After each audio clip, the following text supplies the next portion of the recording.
Oh, hi, hello, Internet. David Baugh here, and it's time for another episode of Recently Added.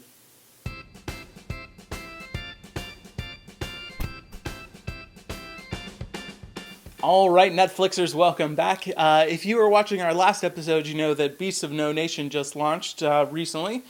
And this is a pretty cool premise. They are shooting a movie about child soldiers who had their whole family die, and now they're fighting for a civil war. It's a huge step forward for the industry of the streamable movies and original content for Netflix. It's their first feature film. It got theatrical distribution, which is pretty cool. It got it in 31 theaters, much to the chagrin of some of the major theatrical houses out there, like Cinemark and some of the others. Definitely didn't want it playing in theaters. They feel like it sort of erodes on the timeline that you would typically see, because there's usually the theatrical distribution, then you move to video on demand and those sorts of things. Netflix kind of bypassed that whole thing. They went straight for their service and theaters at the same time.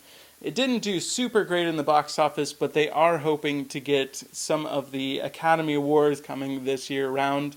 Hopefully they can do it. The major way that they're planning on making their money back, which they spent $12 million acquiring this film, is they're hoping to get a lot more subscribers. They have recently gone from 65 million to 69 million, so congratulations Netflix.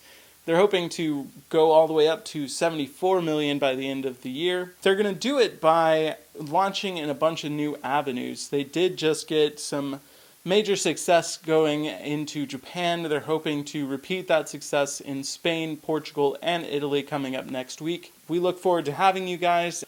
All right, now that we've got that out of the way, it's time to move on to our next movie on our top 10 movies on the Netflix horror queue. This time I went with The Cabinet of Dr. Caligari.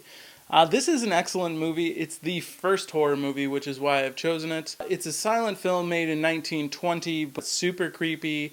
Even now, it definitely holds up. The story is about a guy that is a hypnotist, and he has a somnambulist assistant who is a sleepwalker. I had to look that up. He makes these predictions about people and how they're going to live the rest of their day. The first prediction he makes, for instance, is that the guy won't see past daybreak. And then when that guy ends up murdered, they're looking around to find out who did it, and they're having some difficulty getting there. It's about a bunch of Germans who they go around and they try and solve the crimes.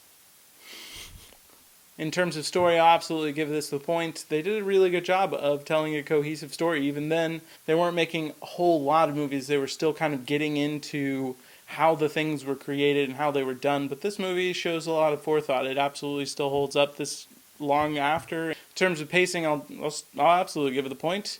It's a silent movie, so you kind of expect a little bit of a drag. So I am making a little exception for that, but it didn't really feel like it was lagging. I never really felt like the movie was dragging by or that I was kind of looking at my watch the whole time. It tells a cohesive story, and it does well. In terms of acting, I'm not going to give it the point. I didn't really feel like there was anything there that was particularly great. Granted, it is in another language. It is in German, and they had a silent film, so there was no real audio that they could use to tell their story, so that may have kind of made it harder for me to understand what was going on, but even with that, I don't think that they really did anything that would earn them the point on this one. In terms of cinematography, I'm definitely going to give it to them. The way that they created their set is fantastic. They did a great job of making sure that every single wall is angled. Doorways are in odd shapes so that people have to work pretty hard to get out of them. And it makes their bodies sort of stretch in an unusual way. It really is sort of off-putting watching it for so long because it is a feature-length movie. It definitely puts you in an unusual state. The music that goes and accompanying it in terms of execution, because that's really what this movie had going for it. The set and the instrumentals behind it are great. Definitely one you're going to want to check out. I'll give it the point for execution as well. So in terms of overall score, I'll give it a 4 out of 5 stars. You probably want to check it out because it is the first.